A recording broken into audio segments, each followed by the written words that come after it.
Hello, friends. This Friday night, I'm in Kansas City. Oh, shit. And Joey Diaz is in Kansas City at the same fucking time. So if you can't get tickets to my show, Joey Diaz is at the Kansas City Improv, I think. Punchline? Find out. Jamie's going to find out. But I am at the Starlight Amphitheater with the great and powerful Andrew Santino. He's fucking hilarious. Is it the Improv? Yeah. Joey's at the Improv. And then Saturday night I'm in St. Louis, but Saturday night sold out. But there's some tickets available for Friday night.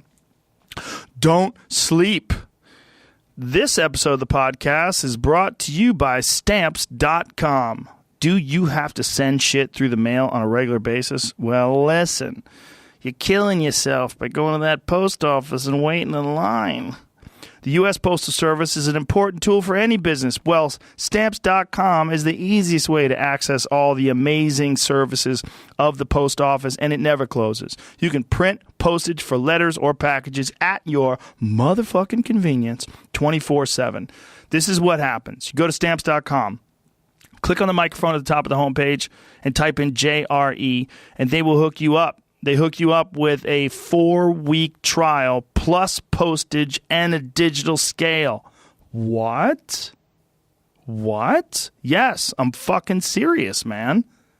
You take that digital scale, you weigh the package, and then you print official U.S. postage. You don't print it too much, too little. You get it exact. And you can do it for any letter, any package, any class of mail using your own computer and printer. It's very fucking easy. Then you take that printed postage, you put it on the package, you hand it to the post person, or you drop it off in the mailbox, and that's it. No need to lease an expensive postage meter, and there's no long-term commitments. And Stamps.com will even help you decide the best class of mail based on your needs. Stamps.com is the shit. And if you send things through the mail and you don't use Stamps.com, you're slipping. So go to Stamps.com, click on the microphone at the top of the homepage, and type in JRE. That's Stamps.com. Type in JRE. We're also brought to you by ButcherBox. Oh, ButcherBox has yummy food, fuckers. ButcherBox sends you to your door 100% grass-fed and finished beef, which is my favorite. I love it. Free-range organic chicken and heritage breed pork. That's old world pork before they bred out all the fat and flavor to make it the other white meat. This is how pork is supposed to be. It's incredibly convenient. ButcherBox delivers right to your door on dry ice, free shipping anywhere. It says anywhere in the 48 states. Well, you know, as well as I do, there's more than 48 states. But not really, because Alaska is basically a frozen Puerto Rico, and Hawaii we stole from some brown people. Let's be real. No, Alaska and Hawaii obviously are states, but they're fucking hard to get to. So if you're there, you're shit out of luck. But anywhere in the lower 48, ButcherBox will deliver. And there is a huge difference in taste between cows that are raised on the pasture, eating grass, which is what they're supposed to eat, and those that are fed grain in concentrated animal feedlot operations, which you don't want. Now, outside of ButcherBox, this type of high-quality meat is very hard to find. For those who live in food deserts, it's near impossible. And for those who live in big cities with expensive supermarkets like Whole Foods or one of those fucking places, the prices and the variety at ButcherBox are hard to fuck with. You can get $20 off plus free bacon in your first box by going to butcherbox.com and using the discount code Rogan at checkout. I have eaten many of the steaks from ButcherBox. They are fucking fantastic, and they are much less than you would pay anywhere else. And it gets delivered to your fucking house. And there's no commitment. You can cancel easily at any time. Ooh. So get $20 off plus free bacon in your first box by going to butcherbox.com and use the discount code Rogan at checkout. Ha ha. We are also brought to you by the Cash App. I'm a huge fan of the Cash App, ladies and gentlemen, because it's an awesome application. Not only does it allow you to pay people back if you owe them cheddar. You owe them the cash money, baby.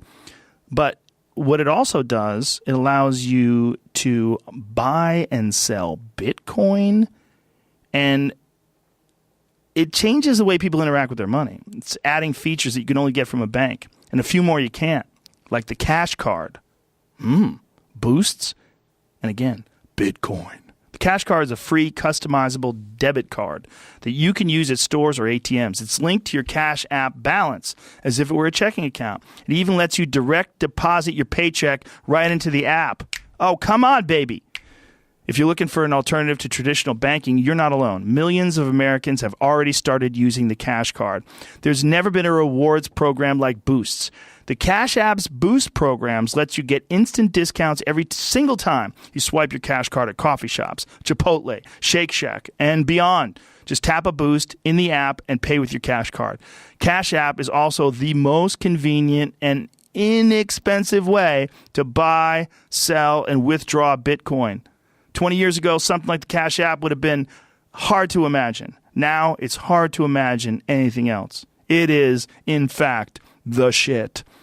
You download the Cash App for free at the App Store or Google Play Market, and don't forget when you download the Cash App, enter the reward code Joe Rogan, all together as one word. You will receive $5, and the Cash App will send $5 to Justin Wren's Fight for the Forgotten charity to build wells for the pygmies in the Congo. My guest today, every now and then I meet someone, and when I meet them, I go, ooh, I can't believe I'm talking to this dude. It's just, look, I've met people, and they weird out talking to me. They're like, I can't believe I'm talking to you. I'm like, I can't believe you can't believe you're talking to me, because sometimes I can't believe when I'm talking to somebody else. So I get it. I understand what it's like. It's weird when you meet famous people. Well, this fucker's famous as shit. And he was really famous when he was young. My guest today is Macaulay Culkin. I really enjoyed talking to him. He's really down to earth. I don't know what he's doing in his spare time, but he seems really together. Seems all right. He was recommended actually by Kevin Smith, who I love dearly. And when Kevin recommends someone and says that they're a great guest, I just take his word for it. So I didn't even look into it. I just booked him, sight unseen. I enjoyed it. I really enjoyed talking to him. And I hope you enjoy it too. He's an interesting character. Please give it up for Macaulay Culkin. Joe Rogan Podcast, check it out. The Joe Rogan Experience. Train by day, Joe Rogan Podcast by night, all day. Boom, and we're live. And we're live! Pull the sucker up there. Yeah, a little closer? There. A little closer? Like There we right go. about there. All right. How are you, fella? What's going on? Fantastic. How are you doing? Very nice to meet you. Nice to meet you, too. You're remarkably normal. Oh, thanks. Yeah. I know, people are always struck at how normal I am. I'm like, just like, wow, really? I think my you reputation... made it through the maze I guess of being so. a famous child. Yeah. That's a very unusual maze.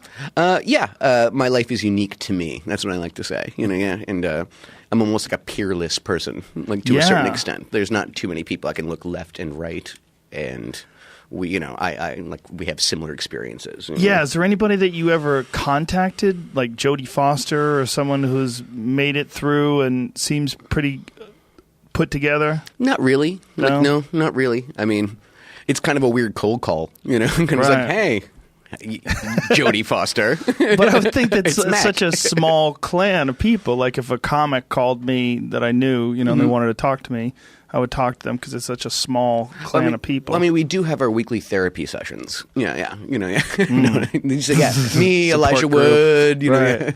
Jodie Foster, like we all get together and we weep. Actually, we do primal screaming. That's what we do. I was describing what it was like. I have a friend who, Ricky Schroeder, who is, obviously he was very famous when he was young as well. And one of my favorite TV theme songs of all time. Silver Spoons. Oh, yeah. Mm-hmm. And I was saying, like, the way you developed is not like the way the recipe calls. Mm-hmm. Like, the recipe calls for you to have a childhood and try to figure out life and then become a man and try to find yourself and then try to find your path. And by the time he became a man, he was already famous. And the same thing with you. You were already famous as you were developing and learning. Yeah. I don't know exactly how to kind of even describe it because it's always the way my life has